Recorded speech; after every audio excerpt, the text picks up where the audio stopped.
आज कक्षा 6 का है अभ्यास 2B। दो ए पिछली क्लास में हम लोगों ने पूरा पढ़ लिया था। आज है 2B और इस अभ्यास में हम लोगों को जोड़ के प्रश्न पढ़ने हैं। ठीक, योग जोड़, और जो जोड़ के प्रश्न पढ़ने हैं वो संख्या रेखा पर आधारित योग के प्रश्नों को पढ़ना है। अब इनमें संख्या रेखा पर आधारित योग के प्रश्नों को पढ़ने से पहले कुछ प्रमुख जो नियम हैं वो पढ़ लेते हैं योग के। ठीक, तो यहाँ पे सबसे पहली लाइन है योग के प्रगुण। ठीक, योग के प्रगुण। योग के प्रगुण में जो सबसे पहला प्रगुण है वो है समवरक प्रगुण। कौन सा? समवरक प्रगुण। समवरक प्रगुण में क्या बता रहे? मान लीजिए दो कोई पूर्ण संख्याएं हों, दो कोई पूर्ण संख्याएं। ठीक, यदि कोई दो पूर्ण संख्याओं को जोड़ा जाएगा तो उनका जो योगफल आएगा वो भी एक पूर्ण संख्या ही होता है। ठीक, तो वही हमने यहाँ लिखा, दो पूर्ण संख्याओं का योगफल सदैव पूर्ण संख्या होता है। अब एग्जाम्पल के तौर पे जैसे हमने जोड़ा 5 में से 3 जोड़ दिया तो 8 आएगा। अब 5 भी एक पूर्ण संख्या थी, 3 भी एक पूर्ण संख्या थी, 5 और 3 दोनों को जोड़ा, क्या मिला? 8। तो 8 भी एक पूर्ण संख्या है। और पूर्ण संख्या हमने पढ़ाया था पिछले अभ्यास में, पूर्ण संख्या कहां से शुरुआत होती है? 0 से शुरुआत होती है। 1 2 3 4 एंड डॉट ऐसे। तो 8 कहीं बीच में ही आएगा, 8 कहीं बीच में इधर आएगा। ठीक, तो दो पूर्ण संख्याओं का योगफल सदैव पूर्ण संख्या होता है। अगला दूसरा है क्रम विनिमय। क्रम विनिमय प्रगुण। अब क्रम विनिमय प्रगुण में क्या है?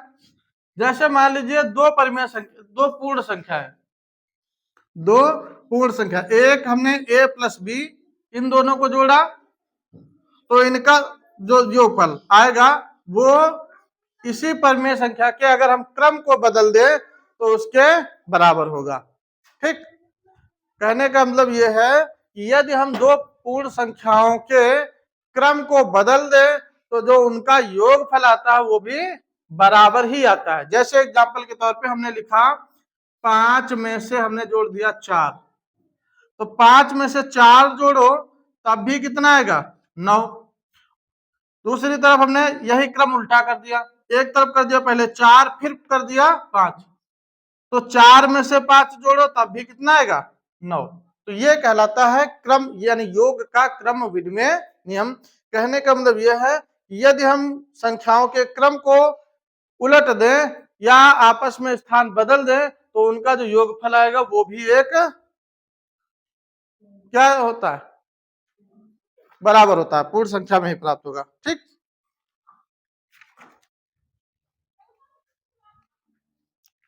इसके बाद अगला है 3 नंबर, योग का तत्समक अवयव। योग का तत्समक अवयव। अब योग का तत्समक अवयव मतलब क्या है? तत्समक अवयव का मतलब होता है कि यदि हम किसी संख्या में कोई संख्या जोड़ें और फिर वही हमें मिल जाए, जैसे जैसे हमने 0 में से a जोड़ दिया तो हमको क्या मिलेगा? a ही मिल जाएगा। अर्थात a के स्थान पर हम कोई भी अंक ले सकते हैं। जैसे 0 में यदि हम 5 जोड़ दें तब भी कितना मिलेगा? 5 मिलेगा। चाहे हम 5 में से 0 जोड़ दें तब भी हमें कितना मिलेगा? 5 मिलेगा। चाहे हम यहाँ पर 0 में से 250 जोड़ दें तब भी हमें 250 ही मिलेगा, है ना? यानी कहने का मतलब यह है कि 0 में हम किसी भी संख्या को जोड़े तो जो योगफल आएगा वो वही संख्या प्राप्त हो जाएगी। यानी 0 में जो भी जोड़ा जाएगा फिर 0 में जोड़ने के बाद वही हमें संख्या प्राप्त हो जाती है। ठीक, इसीलिए ये जो शून्य है, शून्य क्या है? शून्य को हम योग का तत्समक अवयव कहते हैं। शून्य को क्या कहा जाता है? योग का तत्समक अवयव। क्यों? क्योंकि शून्य में हम कोई भी संख्या जोड़े हमको पुनः वही संख्या फिर मिल जाती है। ठीक, जब किसी संख्या में यानी जीरो जब किसी संख्या में जोड़ने पर वही संख्या मिल जाए तो वो योग का तत्समक अवयव कहलाती है। अगला है योग का साहचर्य प्रगुण। योग का साहचर्य प्रगुण। साहचर्य प्रगुण। अब साहचर्य का मतलब क्या होता है? देखो इसमें यहां पे जैसे मान लीजिए हमने तीन कोई संख्या थी ए बी सी, ठीक, ये कोई तीन संख्याएं हैं, तो इन तीन संख्याओं को हम दो तरीके से जोड़ सकते हैं। कैसे? हम क्या करेंगे, एक बार पहली दो संख्या को आपस में जोड़ लिया, फिर बाद में तीसरी संख्या जोड़ी, तो ये इसका जो योगफल आएगा वो बराबर आएगा किसके, हमने वही देखो ये तीन संख्या थी, इधर ध्यान से देखिए जरा, ये तीन संख्या थी, हम ऐसा कर सकते हैं पहली दो को जोड़ ले, जोड़ने के बाद जो आए जोड़ उसमें तीसरी जोड़े, या फिर हम ये कर सकते हैं बाद की ये दोनों पहले जोड़ ले, जो भी जोड़ आए ये जोड़ दे उसमें। जैसे हमने तीन संख्या ले लिया 5 प्लस 8 प्लस 4, ठीक, तो ये जो संख्या है तो हम इसमें क्या कर सकते हैं, 5 प्लस 8 इनको पहले जोड़ लिया, फिर 4 को बाद में जोड़ देंगे, ये कर सकते हैं। इसी तरीके इन्हीं संख्याओं को हम ऐसे भी जोड़ सकते हैं, 5 प्लस ब्रैकेट में 8 प्लस 4, ऐसे भी जोड़ सकते हैं। और ऐसी स्थिति में दोनों का जो योग आएगा वो कैसा आएगा, बराबर आएगा। देखो कैसे, 8 5 13, फिर प्लस ये इधर 4, और इधर देखो ये 5 और प्लस 8 4 12, तो 13 4 कितना होगा 17, और बराबर में इधर 12 5 17, दोनों बराबर आया। तो यही कहा जाता है, ये नियम कौन सा आता है, योग का साहचर्य नियम, कि यदि तीन संख्याएं हैं तो तीन संख्याओं में से हम क्या कर सकते हैं, पहली दो संख्याओं को आपस में जोड़ के बाद में उसमें तीसरी संख्या जोड़ सकते हैं, तो उसका जो जोड़ आएगा वो बराबर होगा यदि हम पहली संख्या में बाद की दोनों संख्याओं को जोड़े, ठीक। ये हमारे प्रमुख थे प्रगुण नियम थे।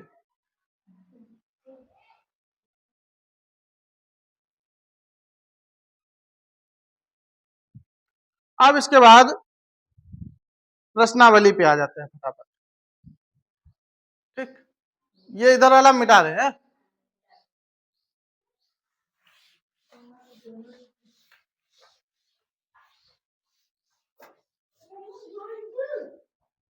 हा?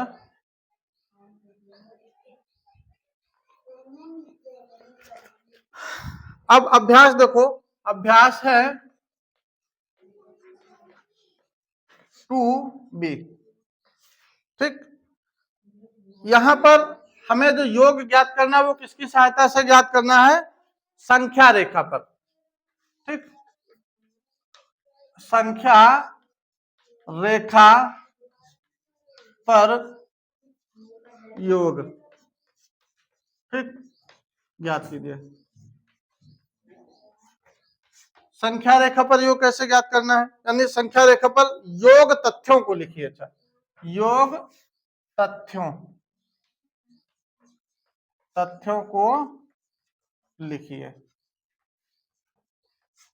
ठीक। जैसे देखो पहला सवाल बना क्या है, संख्या रेखा बनी है और इसमें गिनती कहां से कहां तक लिखी है, 0 से लेकर 11 तक, 1 2 3 4 5 6 7 8 9 10 और ये 11।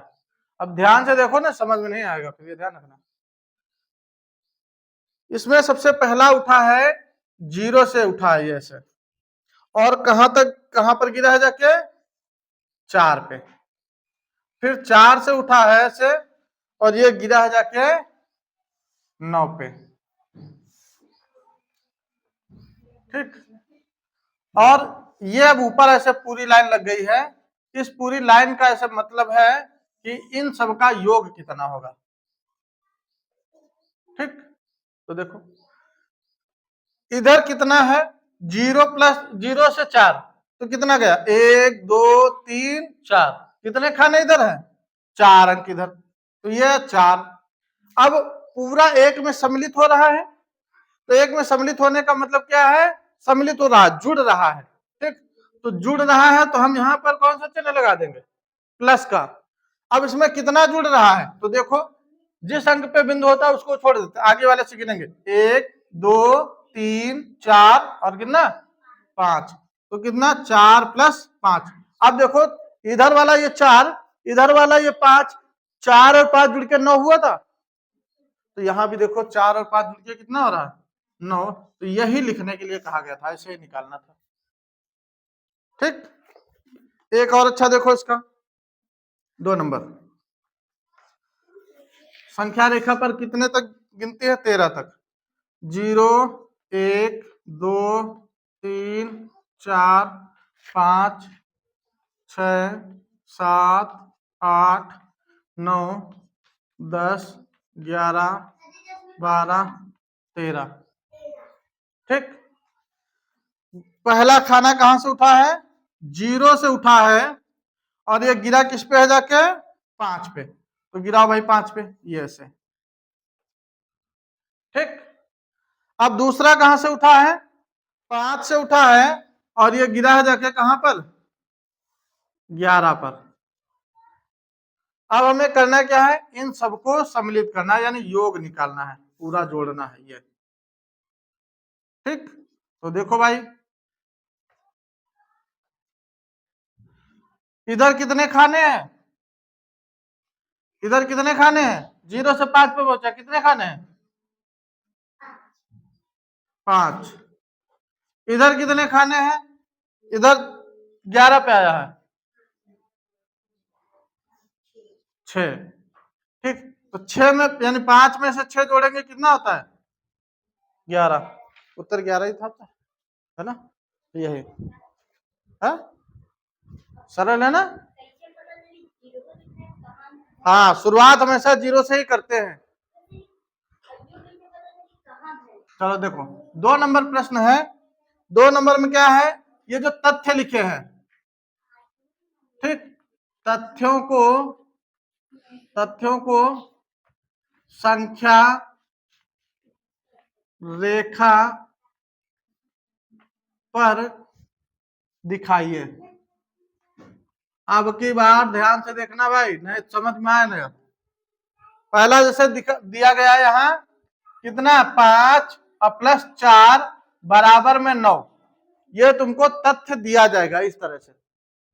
यानी अभी तक क्या था, इस तरह से संख्या रेखा बनी थी, और उसमें से ये बताना था कि ये तथ्य क्या है, इसका निकल के आएगा। अब की बात तुमको तथ्य दिया गया है, इससे संख्या रेखा बनानी है।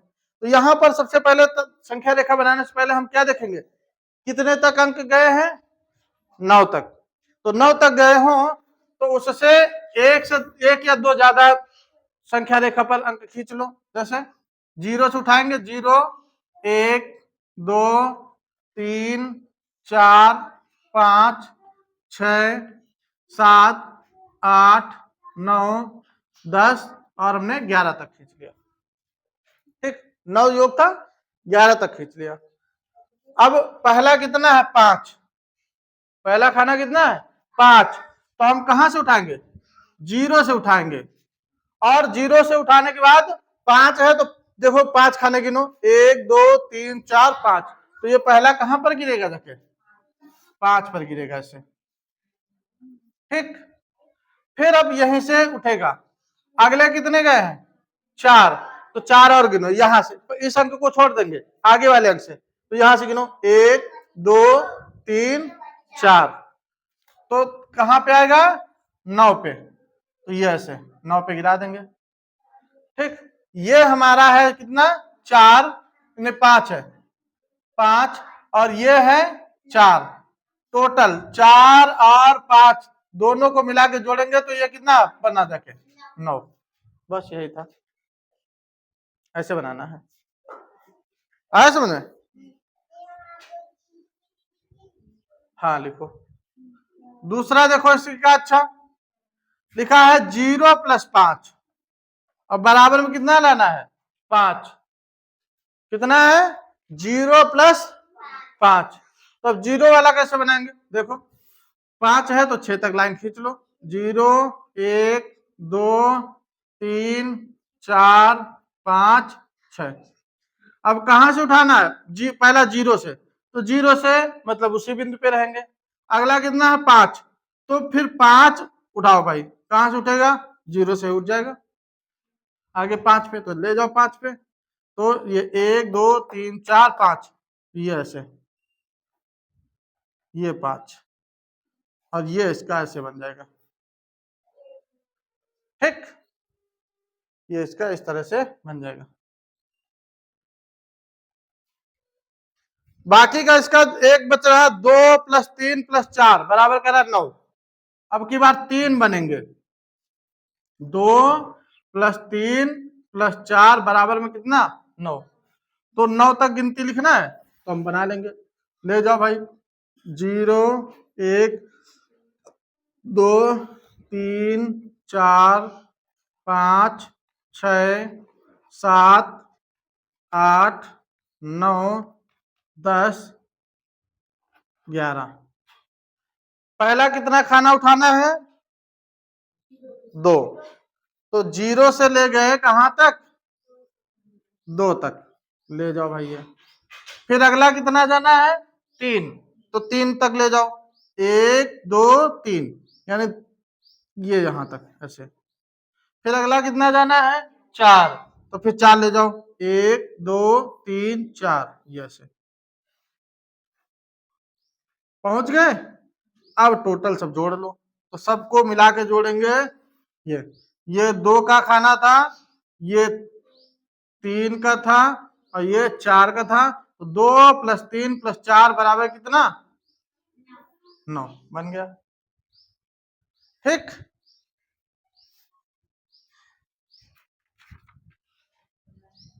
तो बढ़िया सवाल है ना?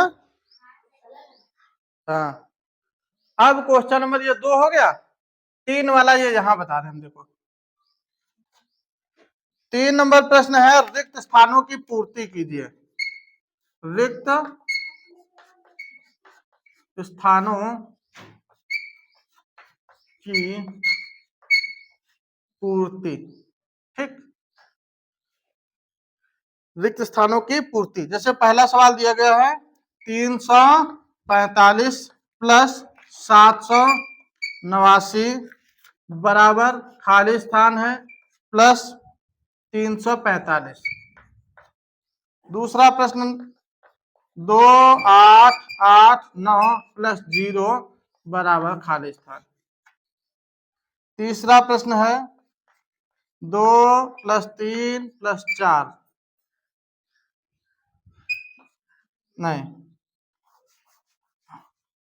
234 + 456 ब्रैकेट में, फिर प्लस 789 बराबर खाली स्थान प्लस ब्रैकेट में 456 + 789। ठीक, अब तुमको यहाँ पर योग के नियम भी देखने हैं और संख्या भी बननी है। जैसे इधर 345 लिखा है, यहाँ 789 लिखा है। इधर 345 तो है, लेकिन एक संख्या गायब है। कौन सी? 789। ठीक, 345 से लिखा है इधर, कौन सी संख्या नहीं लिखी? 789। बस क्रम बदल गए, योग का क्रम विनिमय नियम, यानी क्रम विनिमय स्थान बदल गए। तो यहाँ पे कितना आ जाएगा? 789। ठीक, अगली संख्या कह रहा 2889 + 0, यानी 2889 में 0 जोड़ा जा रहा है, तो जोड़ कितना आएगा? तो योग आ जाएगा 2889, क्योंकि 0 में किसी भी संख्या को जोड़ो, जोड़ वही आ जाता है। अगले में यहां पे देख रहे हैं 234 456 789, तो इधर 456 और 789 लिखा है, कौन सी संख्या नहीं लिखी है? 234, तो 234 यहां लिख देंगे। बस यही भरना था। इस तरह से ये हमारे बहुविकल्पी प्रश्न रिक्त स्थान सारे के सारे हो गए। क्वेश्चन नंबर 4 है, 4 में बोला गया पूर्ण संख्याओं के लिए घटाने की संक्रिया क्रम विनिमय नहीं है। पूर्ण संख्याओं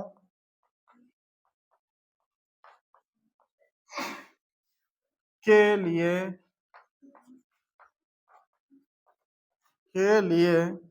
घटाने की संक्रिया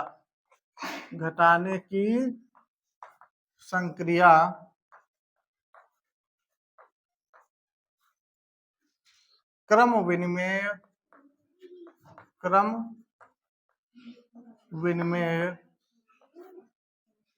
नहीं है। ठीक, कहने का मतलब यह है कि यदि हम घटाने के प्रश्न कर रहे हो तो घटाने के प्रश्नों में क्रम विनिमय नियम का पालन नहीं होता है, और यह कहा गया है कि इसकी पुष्टि भी कीजिए, यानी इसकी जांच कीजिए, इसका पालन नहीं होता। कैसे नहीं होता? नहीं लगता। 3 कह रहा युग्म लीजिए, ठीक, 3 युग्म लेकर, 3 युग्म लेकर, तो हमने 3 युग्म ले लिए। कौन कौन से 3 युग्म? यानी 3 अलग अलग संख्या। जैसे एक हमने ले ली 6,3, दूसरा युग्म हमने ले लिया 8,12, और तीसरा एक युग्म हमने ले लिया 12,5। ठीक, हमने 3 को युग्म ले लिए। और ये बता, जैसे अभी हम योग फल वाले में क्या कहते हैं, चाहे 6 में 3 जोड़ो तब भी 9 आएगा, और चाहे 3 में 6 जोड़ो तब भी 9 आएगा। लेकिन क्या घटाने में ये नियम लागू होता है? ये कहा जा रहा है। तो देखो क्या घटाने में लागू होता है।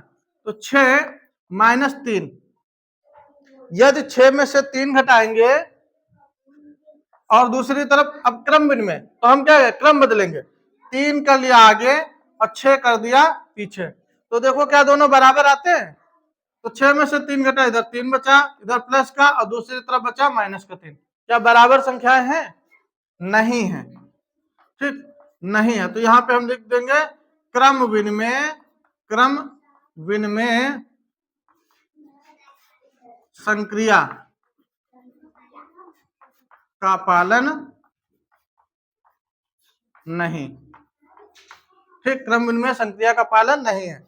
अब दूसरा एक देखो, अच्छा 8 में से हमने पहले 12 घटाया, और फिर यही हमने क्या किया, 12 में से 8 घटा दिया।